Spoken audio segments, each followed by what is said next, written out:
Welcome to the Rinsky 3-Minute Share. Hey, happy people, Rin here. And temper tantrums. Every kid has temper tantrums, right? It's normal. Kids just have temper tantrums.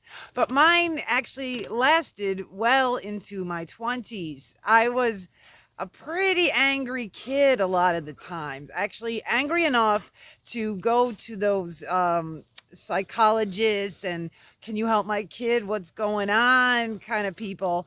And they could never find what was wrong. And they would make up all these theories. Well, she must have been traumatized. She must have been abused. I mean, none of it was in my background, but I was just so mad. By the time I got into my 20s, I was mad enough to be one of those punch holes in the wall people. And it was just terrible.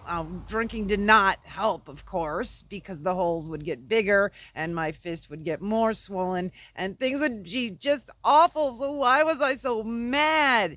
It wasn't until I hit age 35, after about 5, 6 years of sobriety, that it was figured out that all that anger was actually depression in disguise. It was depression turned inside out. And once that was told to me, I got a clinical diagnosis.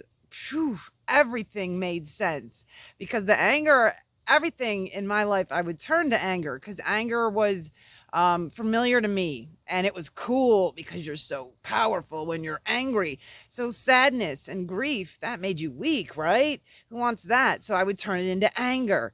And even happiness might have been anger, and depression was anger. Whew.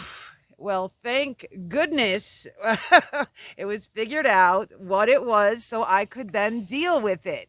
So, depression doesn't always come in a way where it's incredibly obvious and then you can check off all those little lists. Are you depressed? You have no interest in things you used to love. You don't want to get out of bed. You have weird your eating habits and your sleeping habits are changing. I mean, that isolation, depression.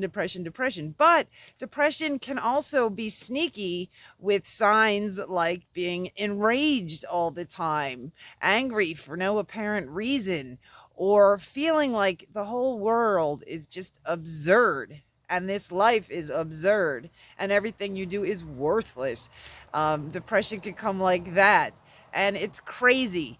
So, if you are not feeling on balance, in tune, if you think people are that are laughing are just making it up and everyone feels as horrible as you do inside, you might want to look at it a little more because you don't have to feel horrible. No one deserves to feel horrible. And coaching can give you a lot of tips and habits and lifestyle suggestions and guidance to if your depression is like at the at the upper level, that can help.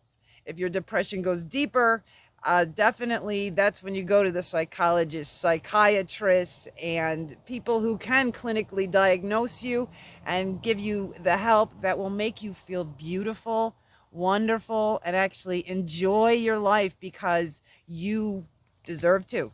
These guys do. All right, that's it for now. Thank you. If you want more, rinskyrecovery.com, or give me a holler if you have any questions. Until next time.